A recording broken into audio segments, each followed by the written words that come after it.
Et à la une, tout d'abord ce matin, la Coupe de France de football, le résultat des 32e de finale avec la superbe qualification de l'Iris Club de Croix samedi à Saint-Omer.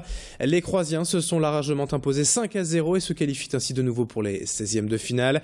Le LOSC en revanche a encore déçu ce week-end en s'inclinant 2-0 à Bastia. Sans grande motivation, les Dogs commencent donc bien mal cette nouvelle année 2015.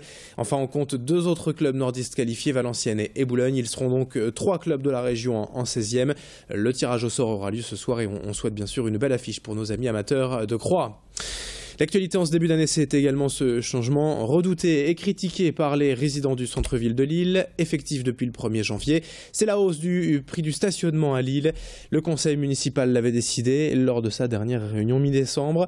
L'abonnement mensuel pour les résidents passe donc de 15 à 25 € et la hausse concernera en fait tout le monde une fois que les nouveaux eurodateurs seront en place, courant mars selon la mairie. Autre nouveauté, des zones de couleur avec par exemple le orange pour les stationnements de courte durée. Du côté des automobilistes venus vendredi chercher leur nouvelle carte de stationnement, cette augmentation de 60% par mois a du mal à passer, comme a pu s'en rendre compte notre journaliste sur place. Alors je venais retirer une nouvelle attestation pour 2015 parce que j'avais reçu un courrier qui me demandait de venir aujourd'hui. Or on m'a expliqué que le bureau était ouvert mais que les services ne pouvaient pas délivrer de nouvelle attestation pour l'instant parce que c'était pas vraiment ouvert. On nous dit qu'il n'y a plus de cartes, qu'il faut tout faire sur Eurodateur, ce que j'ai essayé 3 fois ce matin, et même en sélectionnant l'abonnement, enfin le choix résident, on est dans la capacité de renouveler son abonnement. Tout ce qu'on nous propose, c'est 1 heure ou 2 heures de parking à 1 € ou 2,50 €. J'ai acheté un Piaf. Des fois, je passais une demi-journée pratiquement à essayer de recharger mon Piaf parce que soit le logiciel marche plus ou n'est pas adapté mon ordinateur. Il me le crédite mais pas en tarif résident. Enfin, un vrai bordel. Autre image, en cette semaine de rentrée après les fêtes, il est déjà temps de se séparer des beaux sapins ayant décoré nos intérieurs ces dernières semaines. Et comme chaque année depuis 5 ans, la mairie de Lille a mis en place ses points de collecte, 8 en tout dans les quartiers et jusqu'au 26 janvier. Une vraie bonne idée pour se débarrasser proprement de son arbre de Noël. Car ici, en fait, les sapins sont collectés, broyés en copeaux de bois et des copeaux ensuite utilisés par la ville dans ces massifs de fleurs comme couvre-sol. Bref, une belle idée, une belle opération de recyclage. Attention quand même, seuls les sapins naturels sont accepté et vous trouverez le point de collecte le plus proche de chez vous sur le site internet de la mairie de Lille. On enchaîne avec une autre tradition encore après les fêtes, l'épiphanie, c'est demain le 6 janvier. Évidemment, certains l'ont déjà célébré hier puisque la fête liturgique a lieu plutôt le 1er dimanche de janvier.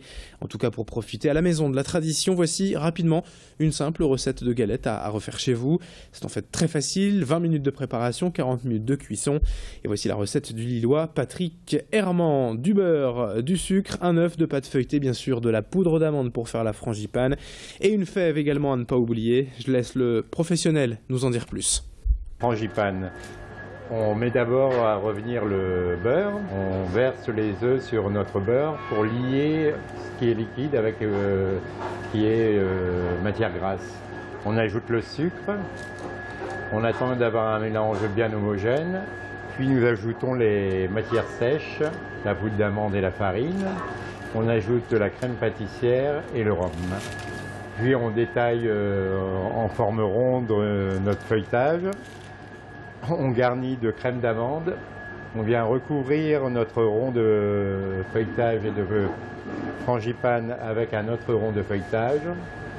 On soude bien notre galette, puis on la dore et on la décore. On termine ce journal avec quelques images du nouveau spectacle de la troupe lilloise du Luminaire. Vacances d'enfer, c'est un spectacle, une comédie des Chevaliers du Fiel réadaptée par les deux comédiens lillois. Hier après-midi, c'était en quelque sorte l'avant-première à Halluin.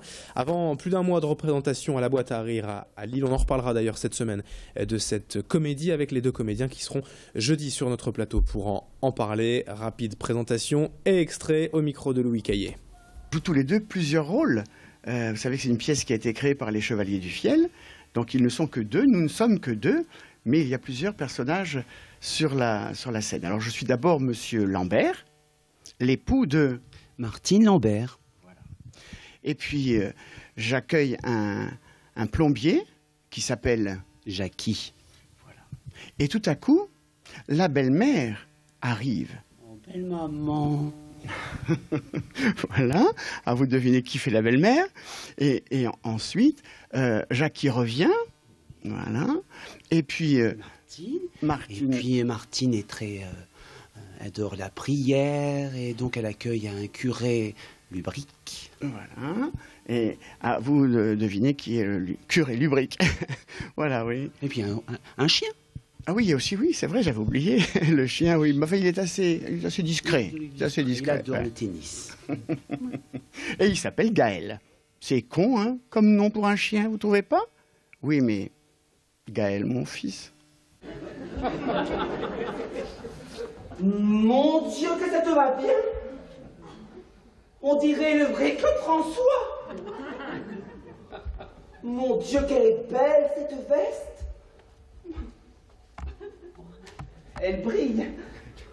Oh ouais, elle brille! Dis, elle est en peau de quoi?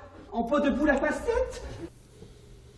On en reparle jeudi matin avec les deux comédiens sur Grand Lille TV de cette pièce Vacances d'enfer, à voir donc à partir de jeudi et pour un mois à la Boîte à Rire à Lille. Pour l'heure à 7h21, on enchaîne avec la météo et l'infotrafic en direct sur Grand Lille TV.